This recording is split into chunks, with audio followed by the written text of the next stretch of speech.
Today, we're going to give you all of the information that you need to know in bite-sized chunks about 2025 Schengen Zone update and the ETIA Visa that is due to kick in mid-2025. Welcome to Escape News, your go-to source for travel updates and inspiration. I'm Zoe and I'm going to guide you through the latest stories and updates from across the globe. So let's dive into today's. We're going to start from the very beginning, going all the way through to ensure that you have all the information that you need to travel in the Schengen Zone this 2025. So what is the Schengen Zone? The Schengen Zone is a border-free travel area across 29 European countries as of 2025. This means that you do not have to show your passport at every border that you cross or go through checkpoints. Once inside, it's like traveling within a single country where you enter and exit as a whole but move freely between the member states. Travellers are genuinely allowed to stay in the Schengen Zone for around 90 days within a 180-day period. Now, I do have to say it's a bit of a tongue twister for me to say the Schengen Zone, so you will have to bear with me through this video. I will try my absolute hardest for you. But for the citizens of countries like Australia and New Zealand, this is granted without even needing a pre-approved visa. Entry and exit are as simple as getting your passport stamped at the border of the Schengen Zone. It's easy and efficient. And that's what we like. We want travel to be easy because then we can do more of it. But Europe, the Schengen Zone, and the EU, let's put them all together. What's the difference, right? Because it's easy to confuse all of the terms of Europe and the EU and the Schengen Zone, but this is how they differ. So Europe is a continent that includes over 40 independent countries, such as the UK, Turkey, Ukraine. So that's Europe. I'll put up a little map, you can see it. But the EU is different. So this is what the UK left, a political and economic union of 27 member countries that allows free movement for EU citizens. And then we have the Schengen Zone, geez, I will get onto that, which is a separate agreement amongst 29 European countries that have abolished the border controls at their mutual borders, making travel absolutely seamless for non-EU travellers as well. It is definitely worth noting that not all EU countries are in the Schengen Zone and not all Schengen members are part of the EU, but we're going to break this down, so don't worry about it. For example, Switzerland is in the Schengen Zone, but it's not in the EU, while Ireland is in the EU, but not in the Schengen Zone. So I'm going to put a list up of everything later. Don't worry about it, we've got you covered. But which countries are in the Schengen 2025 update? The Schengen Zone includes the following countries. Are you ready? EU members: Austria, Belgium, Czech Republic, Denmark, Estonia, Finland, France, Germany, Greece, Hungary, Italy, Latvia, Lithuania, Luxembourg, Malta, Netherlands, Poland, Portugal, Slovakia, Slovenia, Spain, Sweden, Romania, and Bulgaria, which is new in 2025. Now, I know that was a list, but do not worry. I'm going to put the list in the description. I'm also going to have it up the whole time. We're going to refer back to it. I don't want you to worry. I've got you back, I promise.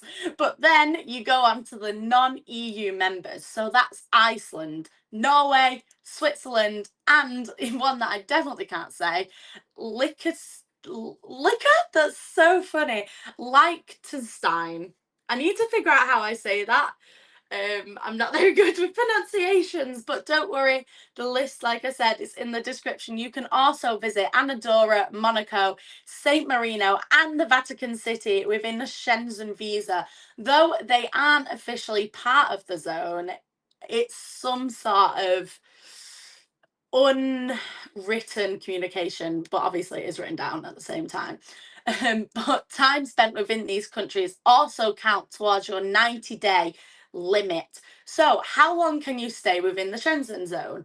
you can stay for 90 days within a rolling 180-day period. Here's how it works. So if you enter on January 1st, you have until March 31st, which is 90 days, to stay. After leaving, you cannot re-enter until June the 30th. That's when the 180 days since your entry resets.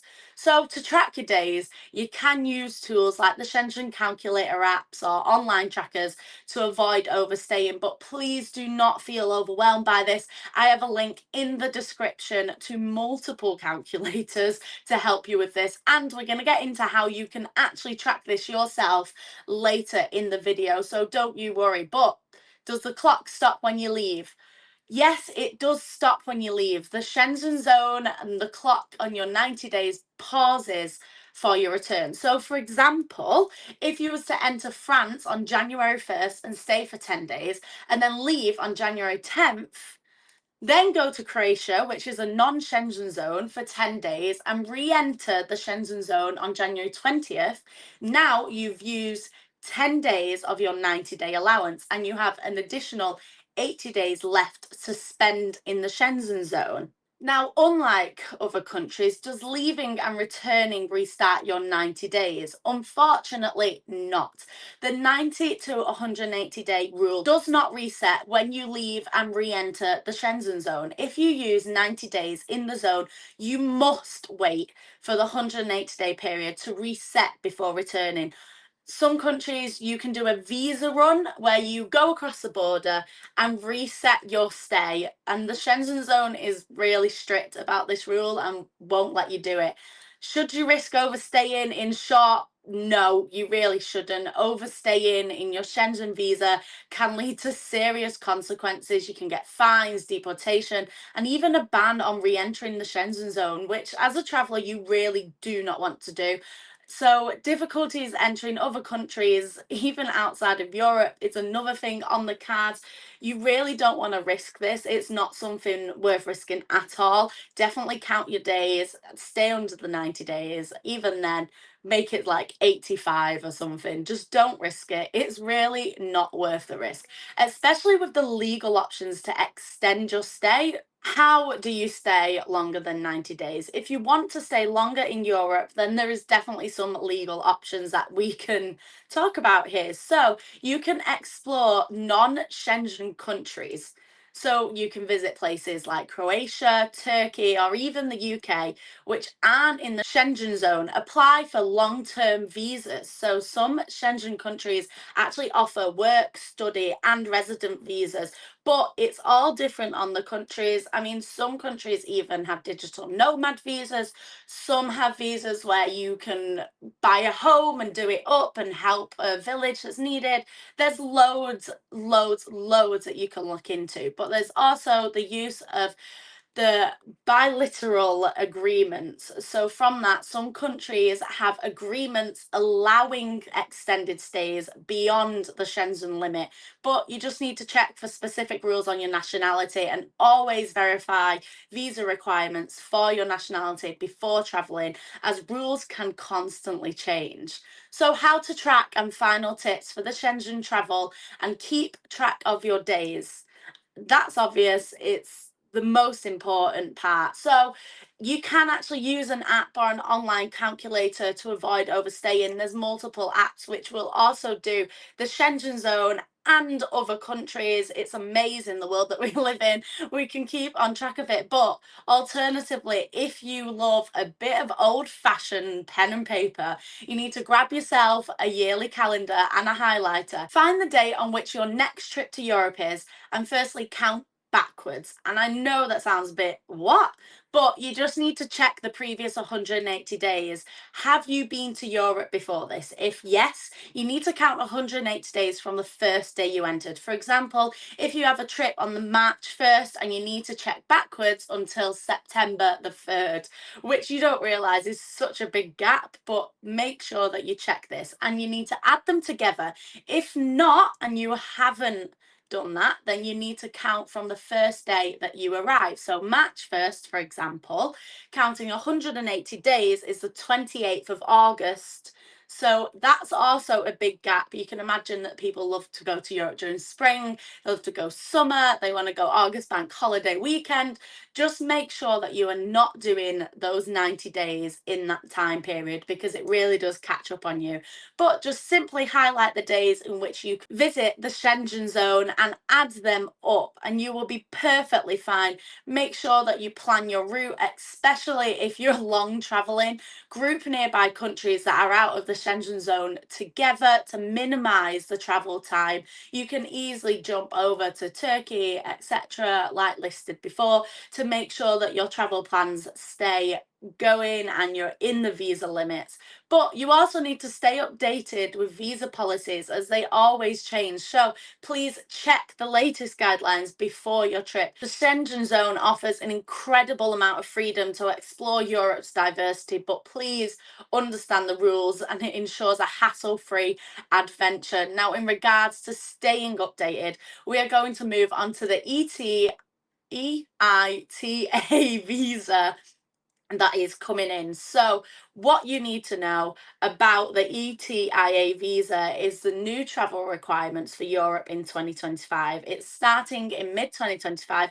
It was due to start January 2025, but again, it's another delay. But don't worry, we'll keep you in the loop. You need to know about this anyway, because as soon as it kicks in, you need to get applying for those visas, because you have to do it before you travel. So the European Travel Information and Authorisation System, which is the ETIA'S, will become an essential part of planning your European adventures. Whether you're jetting off for a weekend in Paris, a business trip to Berlin, or you're exploring the scenic Alps, the ETIA'S will have to be your ticket to entry. Let's break it all down and keep it as simple as possible so you're fully prepared when the system launches. What exactly is the ETIAs? So think of them as a pre-travel check for people visiting Europe who don't need a traditional visa. If you're from a visa-exempt country like the UK or the USA or Canada or Australia, the ETIAs will now be a requirement. It's linked to your passport and is valid for up to 3 years or until your passport expires, whichever one comes first. With an approved ETIA, you can actually visit 30 European countries for short stays of up to 90 days within the 180-day period.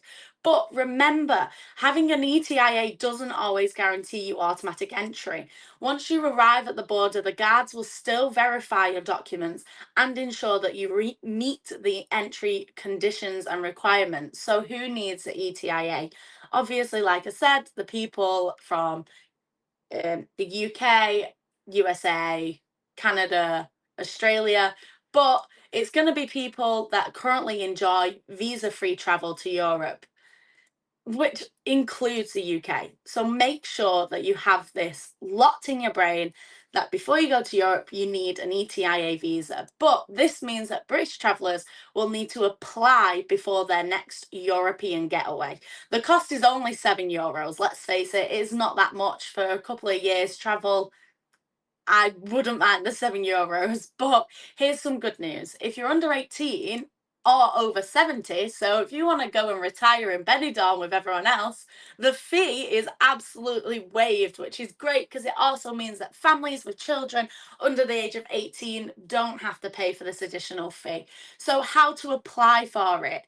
It's pretty straightforward. You just need to visit the official ETIAS website, which I'll put in the bio below, or you can download a mobile app. Look at them getting all modern with everything, making it easy as possible. You just need to fill out the application form with your personal details, passport information, and the country that where you plan to enter Europe. You need to answer a few questions about your health, travel history, and any criminal record. Pay the €7 fee unless you're exempt. And once submitted, your application will be checked against multiple security databases like SIS, VIS, and Interpol. Now, I don't think it's an issue to do this. If you haven't got anything to hide, what's the problem? It's just an extra 20 minutes that you need to add on. Yes, okay, it makes it a little bit more difficult for a little bit, but once it's done, and you only need to do it every time your passport resets or after 3 years. So It's honestly so much easier. But when you need to apply, most applications are going to be approved within minutes, just like the ESTA when you go to America. I think I got mine within like 2 hours once. But people do recommend that you need at least 24 hours for visas. I need to say that it's a good idea to apply well in advance because it's a new system. They don't actually know if it's going to work. Let's face it, any new system, they can test it, test it, test it. But as soon as it's kicking off, there's going to be some problems. So please, please, please, if you have a holiday right next to when it's going to kick off, make sure you apply for it. But if your application requires additional checks, it could even take up to 4 days. And in rare cases where more documentation or even an interview is needed, processing could extend to 30 days. So please do not wait until the last minute. Apply as soon as you start planning your trip. And, well, what happens after you apply? That's what everyone really wants to know. You're going to receive a confirmation email with a unique application number. So it's going to have your little code and the top number that you need to save. Make sure you save this for future reference. Put it in a different folder in your emails. Put it with your passport. Just make sure that you've got it. If your ETIA is approved, double check that all the details match your passport, because even a small error, like a typo in your name of your passport number or your birthday, anything, it can actually result in you being denied boarding or entry, which I know sounds crazy, but you just have to be careful. It's just like your boarding pass. If your boarding pass doesn't have your full name on, they're not going to let you on the flight.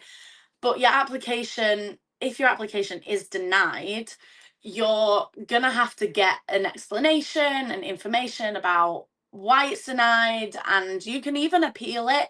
So don't think it's the end of the world. But if I'm honest, I only think that you're gonna get denied if you have some sort of conviction that stops you from traveling. I don't think it's going to stop the like run of the mill people that can just travel whenever they want or doesn't have any previous bad history of traveling, but using your ETIA. So once approved, your ETIA is valid for 3 years or until your passport expires. It allows you to travel to 30 European countries multiple times, but again, the 90 to 180-day period still is present. Please don't think that this visa means you can just go as much as you want, but this is the absolute key. You have to use the passport that you applied with. So if you get a new passport, you're going to need to apply again for the ETIA. On arrival of the border, your ETIA is just one part of the process.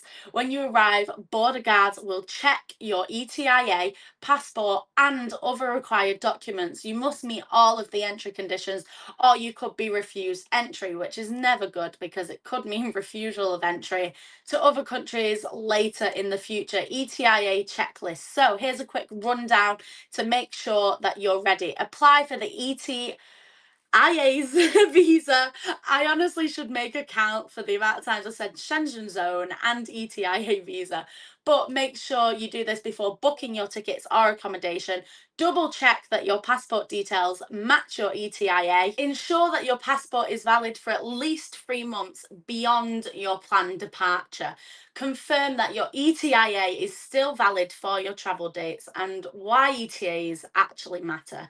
Let's get into it. ETAs isn't just another bureaucratic hurdle. It's designed to make Europe safer by screening travellers before they arrive and reducing security risks for both visitors and residents. Now, I have to say, I do support this because if you're going to get robbed, for example, you're actually more likely to get robbed from a tourist than you are a resident. And I know that sounds crazy, but when I've been traveling, the stories I've heard is genuinely people have been had things stolen from their hostels or from their purse or whatever, and it's always been another tourist. It's never the residents. I don't think the residents are bothered at all. I think that they just want to get on with life. But while it's an extra step, it's only a small price to pay for peace of mind and smoother travel. By planning ahead and staying informed, you're going to be well prepared for this new travel requirement.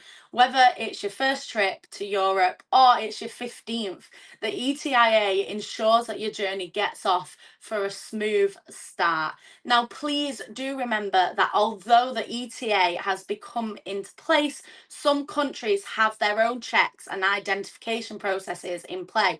So this is Austria, Denmark, France, Germany, Italy, Norway, Slovenia, and Sweden. They still have extra checks in, and they might even have increased weights in security for this. Additionally, don't forget that Spain has just added their new process in which you need to provide up to 31 pieces of information to your hotel's accommodation or car hires.